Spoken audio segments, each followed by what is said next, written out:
Urdu novel راجا گیت سے شہرت حاصل کرنے والی معروف ادیبہ اور افسانہ نویس بانو قدسیہ 28 نومبر سن 1928 کو مشرقی پنجاب کے ضلع فیروز پور میں پیدا ہوئی اور تقسیم ہند کے بعد لاہور آ گئیں۔ انہوں نے اپنی زندگی کے باقی ایام پنجاب کے دارالحکومت لاہور میں گزارے۔ اردو ادب کو معروف ناول اور افسانے دینے والی بانو قدسیہ نے کم عمری میں ہی لکھنا شروع کر دیا تھا۔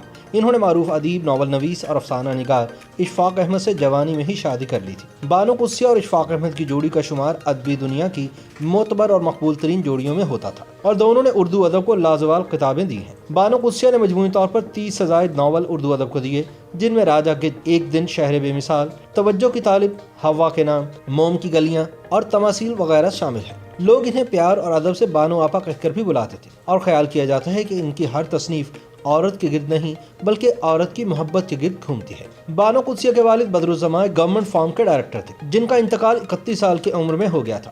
اس وقت ان کی والدہ ذاکرہ بیگم کی عمر صرف 27 برس تھی۔ بانو قدسیہ کی اپنی عمر اس وقت 3.5 سال تھی۔ بانو نے ابتدائی تعلیم اپنے آبائی قصبے سے ہی حاصل کی۔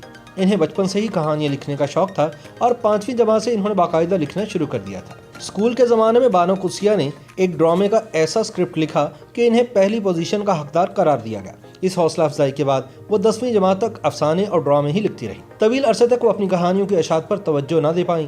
گورنمنٹ کالج لاہور سے ایم اے اردو کرنے کے دوران اشفاق احمد کی حوصلہ افزائی پر ان کا پہلا افسانہ داماندگی شوق سن 1950 میں اس وقت کے سرکردہ ادبی جریدے ادب لطیف میں شائع ہوا۔ اپنے لکھنے کے حوالے سے بانو قدسیہ کہتی ہیں کہ میں نے کسی سے اصلاح نہیں لی اور نہ کبھی کسی سے کچھ پوچھا تا وقتے کہ میری شادی نہیں ہوگی۔ اس کے بعد اشفاق احمد صاحب میرے بڑے معاون و مددگار بلکہ استاد ہوئے۔ انہوں نے مجھ سے کہا کہ اگر تمہیں لکھنا ہے تو ایسا لکھو کہ کبھی مجھ سے 2 قدم آگے رہو اور کبھی 2 قدم پیچھے، تاکہ مقابلہ پورا ہو۔ بہرحال شادی کے بعد دونوں رائٹرز کام میں جت گئے۔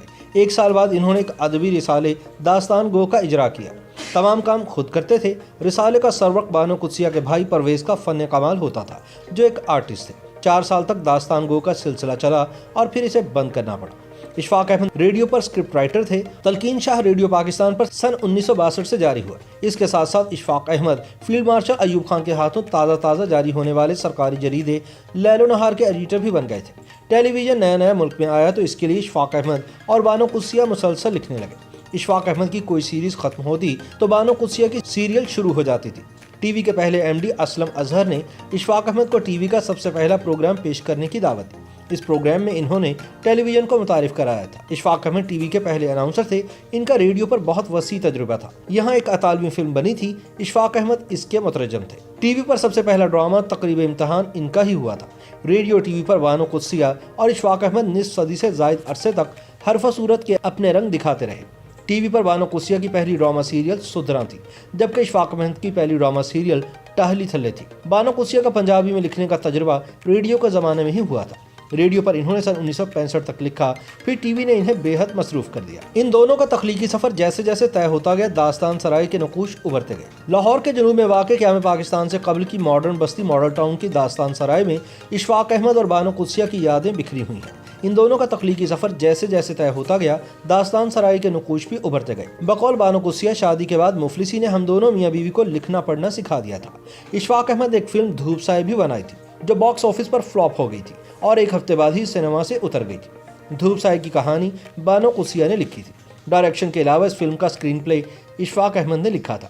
بانو قدسیہ نے افسانوں، ناولز، ٹی وی اور ریڈیو ڈراموں سمیت نثر کی ہر صنف میں طبع آزمائی کی۔ سن 1981 میں شائع ہونے والا ناول راجا گیت بانو قدسیہ کی حقیقی شناخت بنا۔ موضوع کے لحاظ سے ناول در حقیقت ہمارے معاشرے کے مسائل کا ایک ایسا تجزیہ ہے جو اسلامی روایت کے عین مطابق ہے، اور وہ لوگ جو زندگی، موت اور دیوانگی کے حوالے سے تشکیلی مراحل میں گزر رہے ہیں، بالخصوص ہمارا نوجوان طبقہ، ان کے لیے یہ ایک گراں قدر حیثیت کا حامل ناول ہے۔ راجا گیت کے 14 سے زائد ایڈیشن شائع ہو چکے ہیں۔ بانو قدسیہ نے 27 کے قریب ناول، کہانیاں اور ڈرامے لکھے۔ راجا گیت کے علاوہ بازگشت، امربیل، دوسرا دروازہ، تمثیل، حاصل گھاٹ اور توجہ کی طالب قابل ذکر ہیں۔ ان کے ادبی خدمات کے اعتراف میں حکومت پاکستان کی جانب سے بانو قدسیہ کو سن 2003 میں ستارہ امتیاز اور سن 2010 میں ہلال امتیاز سے نوازا گیا۔ بانو قدسیہ 4 فروری سن 2017 کو خالق حقیقی سے جا ملی۔ ان سے 13 برس پہلے ستمبر سن 2004 میں اشفاق احمد بھی اس دار فانی سے کوچ کر گئے تھے۔